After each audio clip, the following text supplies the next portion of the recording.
How you going, brothers and the occasional sister? Let's head on in the hut and we'll have another Frosty yarn.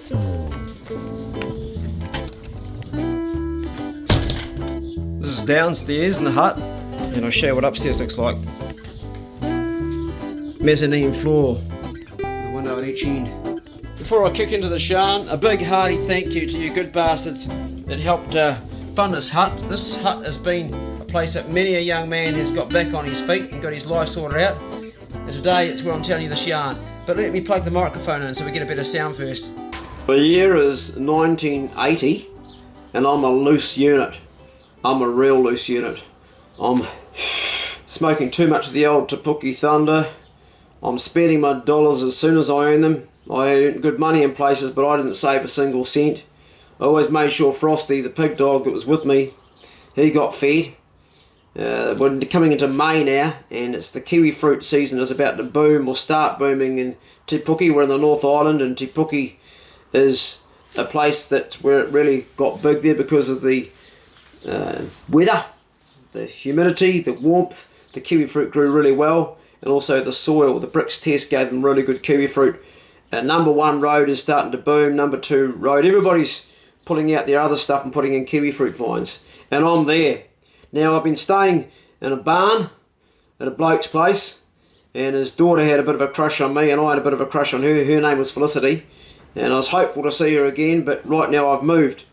Bob, who worked as a farmhand on that farm, he's found me a job where I work in the weekends cleaning on a farm where they've got a wee fruit stall at the front, and I'm just working in the little shop at the front. In the afternoons, after they've done their selling all morning, I've got to go in there and clean up boxes and just do the general stuff, be a basic dog's body, and in return they've given me a wee bed sit. So I'm not getting paid any money, but for 4 hours those 2 afternoons I've got a place. It's a room as big as this place here. It's got a bed, it's got a toilet, it's got running water, and it's got one element you can cook your food, and you got to wash yourself in a hand basin. And that's where I'm staying in Te Puke now. Now Bob's got 2 pig dogs, whippets. They're ugly looking funny dogs, but they do catch a pig. But quite frankly, Frosty was a way better pig dog. And Bob is a bloke, you wouldn't trust him as far as you could throw him, but he was a good contact. And we're also doing a bit of possuming to make some extra money. So I've been catching my possums using snares made out of catgut. It's something I've always done. And he's got some traps. Traps are leg hold traps, so they're a lot more efficient. We're doing a little bit of possuming together, and we're doing a little bit of hunting together. I've got this place now where I want to set my own line because I want to buy my own leg hold traps. This particular time in 1980, I think the possum population in New Zealand was something between 70 and 80 million possums, so you could catch a lot of possums. A snare might, in a good place, you might get 1 possum to every 5 snares, and if you're using leg traps, you might get 1 in every trap. It was high ratios where we were doing it.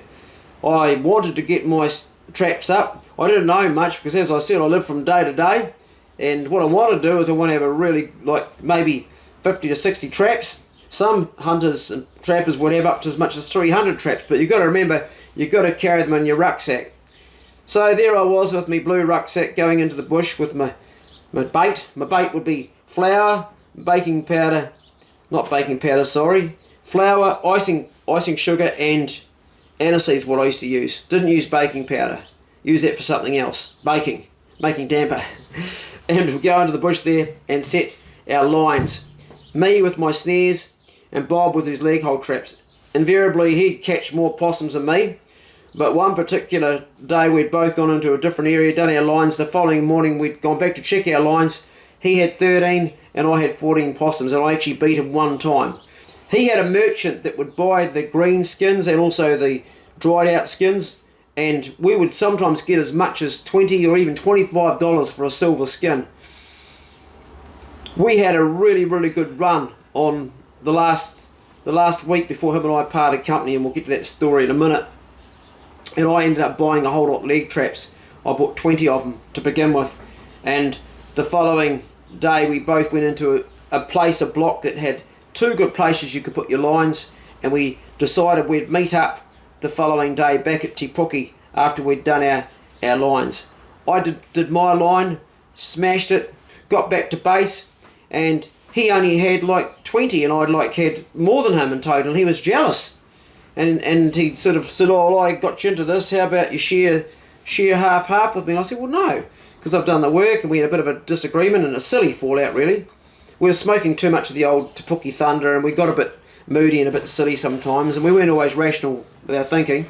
Anyway, I did one more line, went back up, I told him where I was going, went one more line, did them, and then the next morning when I woke up, I did another circuit. I was going to actually put down a second line and then go back and pick up the ones from the night before, so I did a couple more, and when I went back to the beginning, the first leg trap wasn't there, and then there was a possum in my one of my snares, because I used to do leg trap, snare, maybe 2 or 3 snares, and I went up along, the leg trap wasn't there, and I thought, I can't have nailed it to the tree properly.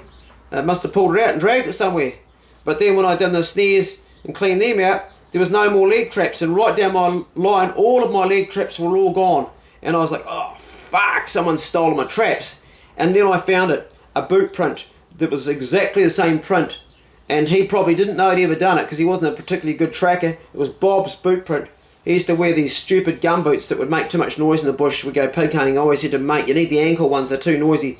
And it was underneath the bush. I cleared the bush away because I could see something had walked through there. I first of all thought it would have been a deer or something, the sign of broken bush. And down below was this big boot print, big old number 10 boot print of Bob's footprint. And I went, ah, you bastard. So he'd taken my traps, but I had no real proof. Now, you got to remember, back then I'm a silly bastard, I'm only like a kid, and I stormed round to his place that night, guns blazing, opened the door without him knocking and go, and then I said, where's my fucking traps? And he goes, what? And I said, you stole my traps. And he looked guilty as sin. He goes, no, I didn't. And he's like having a cigarette, and he says, get out of here. And I said, where's my traps? I'm not leaving until you give me your traps. And we had a bit of an altercation and a bit of a scruff, and we're pretty evenly matched. And I pinned him up against the wall, and I said, you tell me where my traps are or I'll smash you over. And he's like, you're not going to smash me over. And like, we're having this wrestle, this fight, and then there's this big bang, bang, bang on the wall, and it was his old man. And it's like, fuck, you didn't mess with him, man. He was like scary. And I said to him, you've taken my traps and I want them back. I'll give you till tomorrow to give them back. Otherwise I'm going to the police. Well, I had no way of, or I had no marks on them. I didn't grind anything on them like you do. And the next day he didn't return them, and I never got them back. And that was my end of my time with Bob. And it was a shame, because we had some good times together. But he completely ripped me off. I know it was him. I don't have proof. And there's maybe a 1% chance it was somebody else, but all the telltale signs were there. I was never able to prove it, but to this day in my guts I still know that Bob, he stole my traps, he really did. The following Saturday I was feeling pretty depressed, I was feeling pretty flattened and pretty deflated, and I was not sure what to do. I'd phoned up River Road, that's back where Mel and his mates often lived. I got through to the farm there, and they got Mel on the phone, and I connected up with him, and I said, hey Mel, I'm sorry I haven't got in contact with you. And he went off at me even more. He said, you're supposed to be back with Frosty at the end of summer. He said, I don't need him now, so you might as well hang on to him. And he sort of hung up and didn't end very well the phone call, and I was even more depressed after that. I looked at Frosty, he was like, don't worry boss, everything will be okay. And I was like, yeah, dogs always, they know. I rolled a cigarette and smoked it and sat there, and Frosty came and put his paw on me and just looked at me.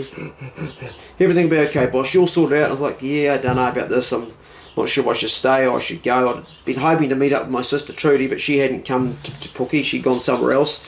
So I was alone, and I was in my little bed sit there, and Frosty was like just sitting there. And it was a Saturday morning at least, and then that afternoon I had to go and do my job, and I was working out the back cleaning boxes, and I heard a familiar voice. And they sold in this place, they sold eggs and they sold produce, and I heard a familiar voice, a woman's voice or a girl's voice, and I poked my head around the corner, and here was this big beaming smile. It was Felicity from the farm where I'd been staying in the hay shed. And she said, oh hey, I heard you're working down here. And Bob had told her where I was working, because he still worked on their farm. And I said, hey, did Bob tell you I was here? She goes, yeah. And I said, did Bob tell you he stole my possum traps? And she said, no. And I said, oh yep. Anyway, she said, hey, what you doing after work? And I said, well, I finish in half an hour. I said, it'd be nice to catch up. She said, absolutely. So I finished my work, and we catch up. We went to the shop, and we bought a milkshake each. those banana milkshakes, you know, they're like diabetes in a big bloody container. It's just all sugar. I used to love those banana milkshakes, a thick banana milkshake. We're sitting drinking our milkshakes and talking and that, and she starts holding my hand under the table, and the old heart starts to go again. I've got the bumblebees, and I'm not feeling so depressed anymore. I'm not feeling so sorry for myself, my situation. I'm thinking, oh, this could be quite good. And we had that milkshake, and then we go for a walk around the shops and stuff, and she says, I better go now, and she leans forward and she gives me a kiss again, like another kiss, like that special sort of kiss, and suddenly everything changes and I'm feeling good. Next morning I woke up thinking, oh, we'll go out and do maybe a little bit of fishing. The trout fishing around Te Puke is crap, and in the winter it's real crap, but I thought, well, maybe if I don't get a trout I'll get an eel and I'll smoke it, because I used to love doing smoked eel. And there's a river through there which is not particularly great, but good enough, and sure enough my bait fishing was superb. It caught 2 eels. I took them back, and there was a Maori lady that used to live next door to me. So I gave her one because she also used to cook it, and she smoked hers and I smoked mine. And when I saw Felicity that day after work again, I took my eel into work. I saved her some because I wanted to impress her, and she come into the shop just as I was knocking off, and I said, oh, I've got some eel, and she went, ew. And oh, my heart was broken. I said, what? It's delicious smoked eel. She goes, ew, I don't eat that. And I said, have you ever eaten it? And she goes, no. And I thought, how do you know you don't like? You might like it. How do you know you don't like it if you haven't eaten? She goes, ooh, it looks like a snake. And I said, try a little bit. She said, I'm not eating that. So I was like completely like shattered. Anyway, we went out. We had another really good date, and my heart was back up again. It was like really, really like I was on a big high, even though she didn't like my eel. We saw each other a couple of times through the week and went on different dates and held hands and kissed and stuff, and that's as much as ever happened with her.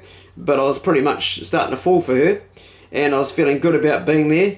Frosty and I would get out and we'd do a little bit of pig hunting, we'd do a little bit of I'd do some possuming to further my income and just pay my way.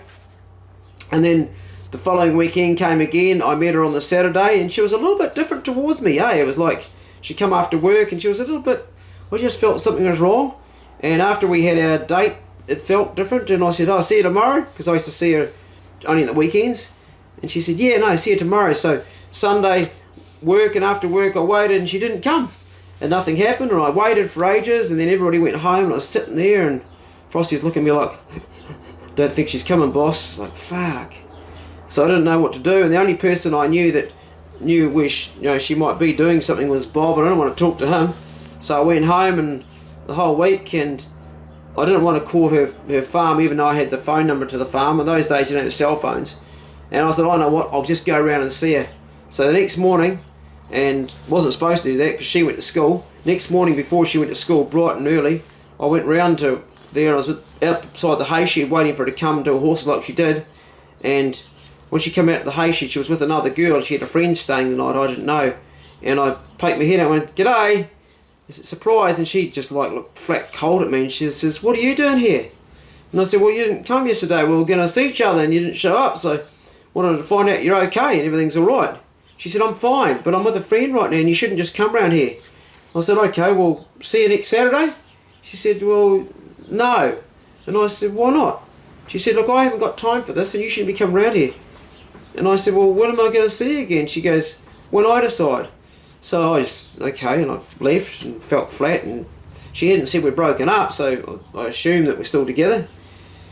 The week dragged on. Come around Thursday, I was in town to pick up some stuff I needed, some basic stuff, and then I see her in town, and she's with a guy. So, of course, I start stalking them because I want to find out what's going, and they're walking around. He's a guy about my age. He's a bit bigger than me and probably better looking than me and sharper than me.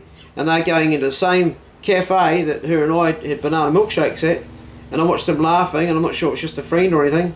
And then I see her looking around, and they're laughing, and the body language just says they're together. And I thought, I'm going to go out and punch him because I'm stupid. Thank God I didn't. And then I'm just about to like do something stupid, thinking I was going to do that, and then I see them kissing, and it's like, oh fuck. And I was just like, a knife into me, dead. I turned around and walked back to my bed, sitting. I was completely depressed. Frosty comes up, puts his paw on me. everything's going to be okay, boss. I'm like, it's not okay. She's dumped me, or she hasn't dumped me, but she's seeing someone else. It's over. She didn't dump me. She should have dumped me, but it's over. And Frosty's like, it's going to be okay, boss. I could just tell his body language. Dogs know when you're going through a shit time. And Frosty was completely there, 100%. Oh, the tears were streaming down my face. I was having a big old... I was blowing a bubble out my nose. I was heartbroken. And I felt like I don't know what I'm going to do now. I don't know where I'm going to go, because I was starting to have feelings for her. And I thought, well, she's a bitch.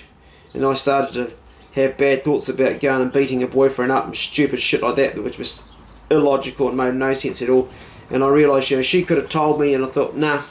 And that was my introduction to like relationships, really, like our first sort of relationship that didn't really go anywhere. And it made me a little bit cynical. Anyway, eventually I managed to pick my chin up and carried on with my job.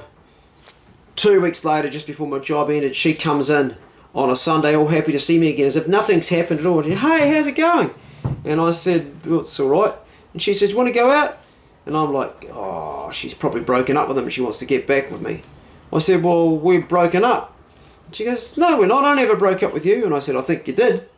She's in the shop there, and my boss is looking at us talking, and it's just about like closing time. And I said, I'll talk to you after we close up. Just wait outside. So she waits out there, and I go out there, and I said, so what's happening with you? She goes, well, I thought I'd come around and see you. We might go out and do something. And I said, but you're seeing somebody else, Felicity. She goes, no, I'm not. And I said, yes, you are.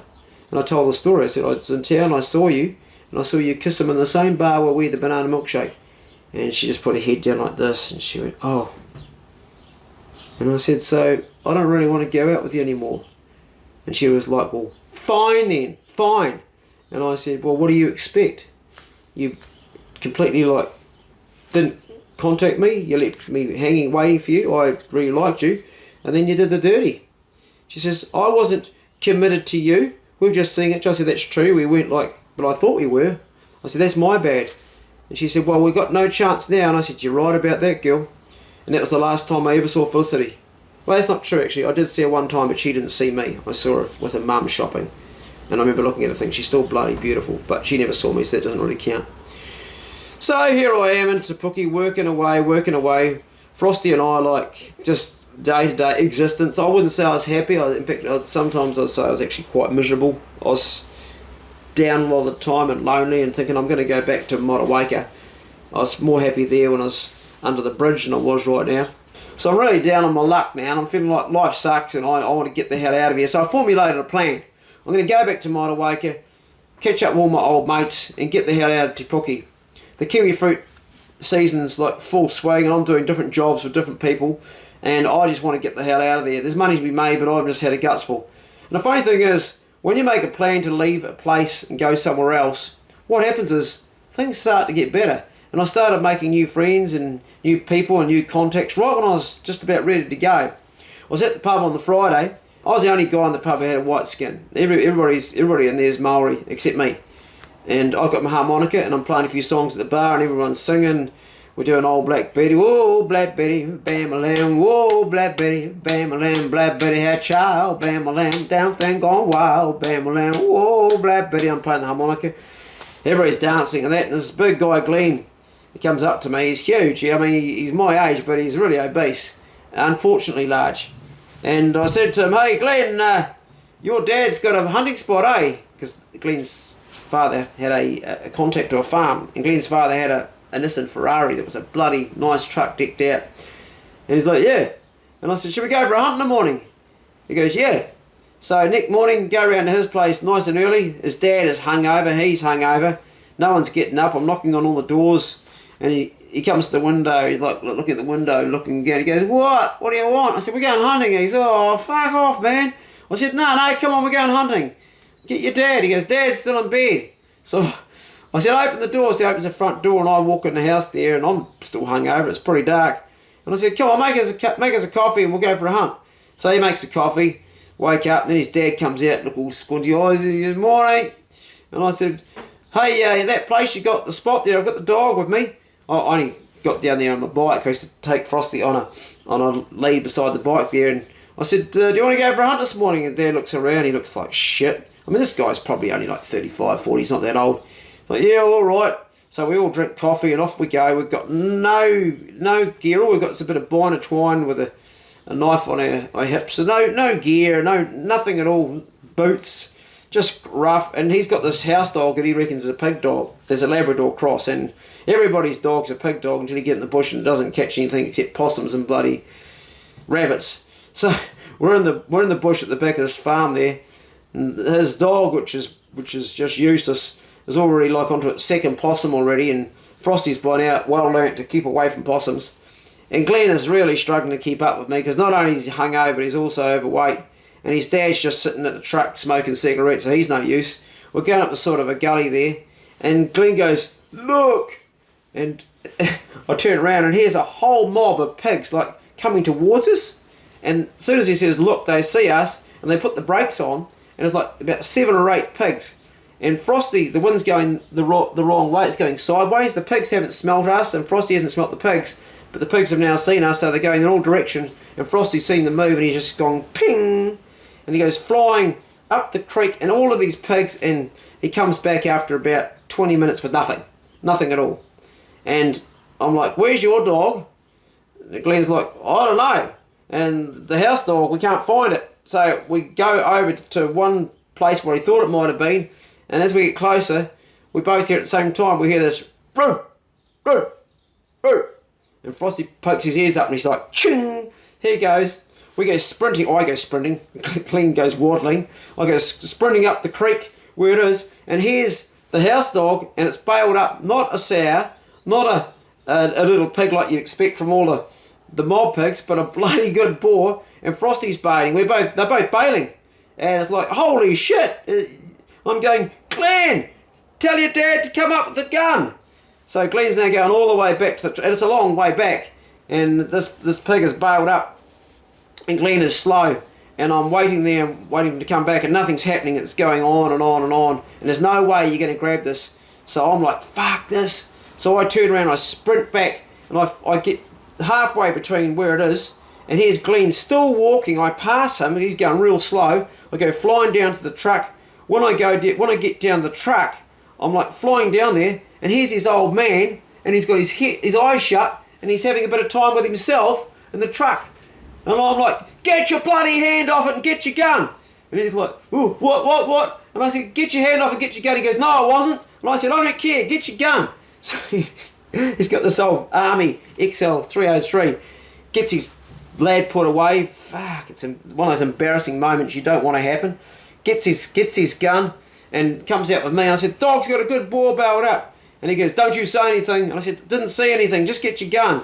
He goes, "Don't you say anything." I said, "I didn't see anything, just get your gun and let's get going." He's got the gun, he's fucking around with the truck. We're running back up to where the pig is. As we get down, here's Glenn on the track sitting down. It looked like he's having a heart attack. We pass him. We get back, the barking's still going off, but now it's come down towards us further, it's come downhill, and they've had a couple of holds. Get closer, and his old man's got the gun, gets it out there, and then he's ready to load the bloody thing, and he's doing the old Australian harker. He's got no bloody magazine, he's got no bullets, he's got the bolt, but he's got no magazine. And he goes, "Oh, they've left the magazine behind." Oh, I'm like, "Oh, fuck." So no magazine, nothing. And I look at him, I said, "Look, mate, we can't go back and get it. We haven't got time. We're going to have to grab it." The dogs are still bailing. Now Glenn's starting to come up the track. I said, "We'll all charge it at the same time, and we'll see how we get on with that." Well, that turned out to be like the dumbest thing you could have done. I tried to grab a back leg. His dad tried to grab the other one. Glenn got mowed down literally, and the ball just went straight over Glenn, mowed him down. He got his pants ripped. He had a brand new pair of those Adidas runnings. They got ripped, and he got a wee nick to his leg, which he cried like a stuck pig. It was nothing. It was like a blackberry had scratched him, and the pig bolted down the creek and headed all the way back down to the truck. They pulled it up one more time, pretty close to the truck, so we're sprinting all the way back down. When we get back down there, I said, where's your bullets?" He goes, "In the glove box." So I go sprinting all the way back down there. I get down there and the truck, open up the glove box, grab the mag out, come flying back up the track, give the mag to his dad, and the dogs are now over on the next creek over. We can just hear this faint bailing going on. They've got it stopped again. It's like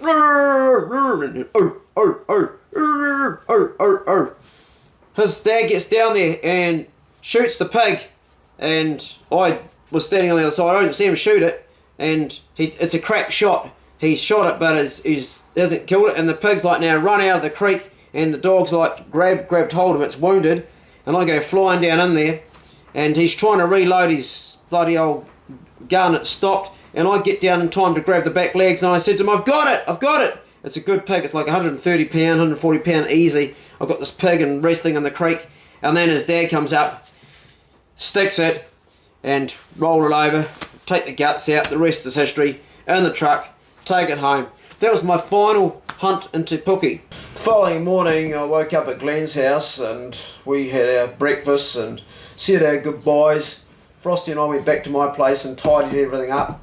I said my goodbyes to the people I've worked for, and we started a hitchhike going south, going back to the Abel Tasman National Park. We headed to Wellington to get on the ferry, and a few things happened on the way down, but that'd be a story for another day.